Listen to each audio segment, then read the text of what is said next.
What's up, everybody? My name is Shannon and I am still waiting for my Satyr, and today I'm going to tell you everything you need to know about Star Wars Alphabet Squadron by Alexander Freed. So obviously, careful for spoilers if you haven't read the book yet, but really I want to talk about my big takeaways, and I think that's going to be different from other folks who read this book, because I'm sure that there are a lot of details and I'm sure there's a lot of name droppings that I'm not picking up on, because that technical side of things is not what I am geared towards. What I am geared towards is how the story fits in to the overall story and what's going on emotionally with our characters. So this book takes place maybe a couple of months after the Battle of Endor, and what we're seeing is that the galaxy is still really in a lot of chaos. This is something that we've already gotten a feel for in the Aftermath series by Chuck Wendig. We get a little bit of it in Lost Stars by Claudia Gray, which actually I just reread Lost Stars, and having reread that, I think that gave me a really interesting mindset going into this book, because Erica Quell is very similar to me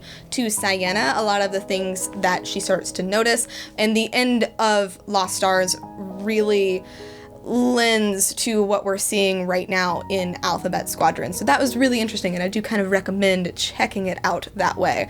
But what we have here is that we are facing an empire that is kind of scattered. There's this huge power vacuum. Everybody's wondering if there's going to be a new emperor, what exactly is going on here. There's a lot of cells of imperial activity. So what's really happening with the New Republic is that instead of fighting one enemy, they're actually fighting a lot. And between that and trying to liberate all of these planets, they're stretched really thin and they don't have a whole lot of resources. In the book, it's actually even said that the rebellion wasn't prepared and wasn't ready to win this war. And I think that really puts things in perspective of seeing the First Order rise and seeing kind of the chaos and turmoil years and years later once we get to Bloodline and we get into kind of the events of the sequel trilogy.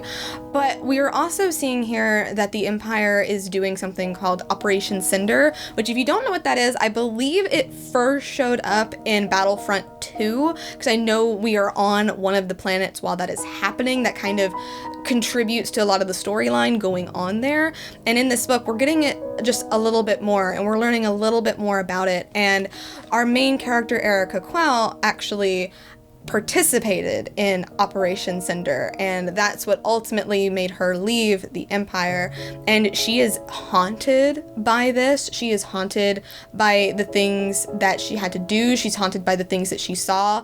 And more than anything, she is just constantly questioning and wondering, why did we have to do this? Why did we have to kill so many people? Like, did the Emperor have some kind of reason, or did he just do it because he's evil? And that is what is really eating her alive, and that's what's really keeping her from really getting back to normal. She is really, really traumatized by the things that she saw in the war, and she feels very anxious about being around new people. She feels like they don't trust her and that they have no right to trust her. They shouldn't anyway. She really feels like she needs to prove herself, and her journey just through this book was very, very fascinating, and coming out on the other side of it and seeing now that she's being blackmailed by somebody else in her team, and knowing that her team still really doesn't trust her and still really doesn't want her around.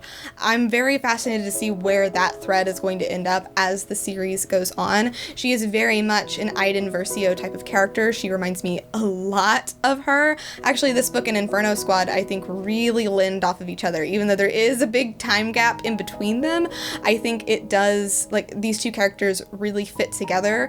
I think that as well with Sienna Rhee. I think we even see that a little bit in Resistance with Tamra Vora, like these ladies, these like tragic Empire girls who are part of this machine, and suddenly they realize that they don't know why they're there, and it's just too late to get out of it. So that's really, really awesome. I love seeing that, and I'm interested to know more about Operation Cinder as well, considering the fact that we know that Emperor Palpatine is still around. So why did he want to do Operation Cinder? Why did he want to destroy all of these planets? Because that's all that it is. They're literally destroying everything, taking out all of these resources, all of these people, making these like planets completely unlivable.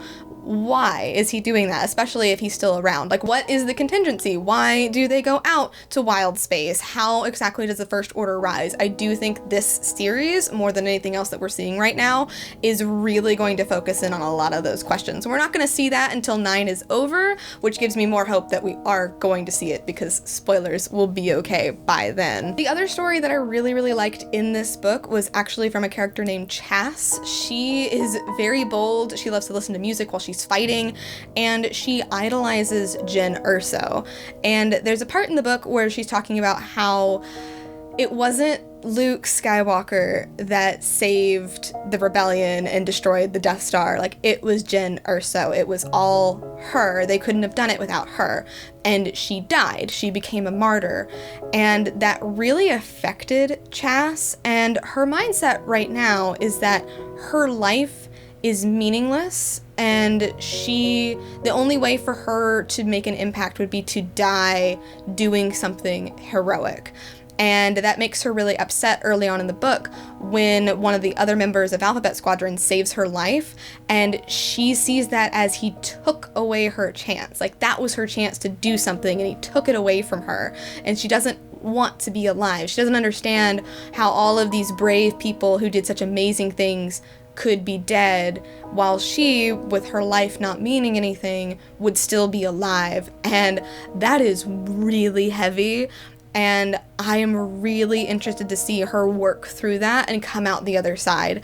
I really hope that she gets to work through that with Erica, maybe even with Hera, because Hera is in this book. Hera is kind of overseeing this group, but I do want to see Chas work through that, and I'm excited to see the fandom's response to that. I'm excited to see what people are going to think and how they're going to turn that over, and just seeing the impact of the rebellion through her eyes and seeing how she thinks about things. Like, it's a darker side of Star Wars that we don't get to see a whole lot, and that's a thread that is going to be very interesting to follow. Kind of on that note, I said this before, but we do get to see the New Republic from a very different perspective, because all of these characters are very jaded, and none of them really believe in the hope of the New Republic quite yet, because everything is just so chaotic. They are stretched so very thin, and that's a plot point that I think we're going to see explored in The Mandalorian. That's something that I think we're going to see explored in a lot of tie-in books just from this time, going into the sequel trilogy and seeing how exactly this new government got set up, how they allowed the First Order to come into things. It's very, very fascinating. So if you haven't read this book, I think those are the big threads that you kind of want to keep an eye on moving forward. And if you're interested in reading it at all, I do recommend it. I do think it's a very interesting read, but there are a lot of battles, so if that's not your jam, it is going to be a struggle. Like, I found it to be quite a bit of a struggle, and actually the best way for me to put this in perspective is if you like battles with a little bit of angst and a little bit of darkness, Alphabet Squadron is the book for you. If you like more of that angst and more of that darkness with a little bit of battles, Inferno Squad is the book for you, because they're very similar and they deal with a lot of similar things. They're from different time periods, but they deal with a lot of similar stuff. And I find myself kind of gravitating more towards how it was presented in Inferno Squad rather than how it was presented here. The format of this book really frustrated me and made it hard to get through, but I am still invested and I am still excited to see where it's going to go. So those are my takeaways from this book. I'm very interested to hear what you guys have to say about it down below, especially if I missed anything and you want to fill that in for anybody. But thank you guys so much for watching this video. If you liked it, be sure to hit that like button down below, and don't forget to subscribe so you can talk books with me every week. That is everything I got for today, and I will see you guys next time. Bye!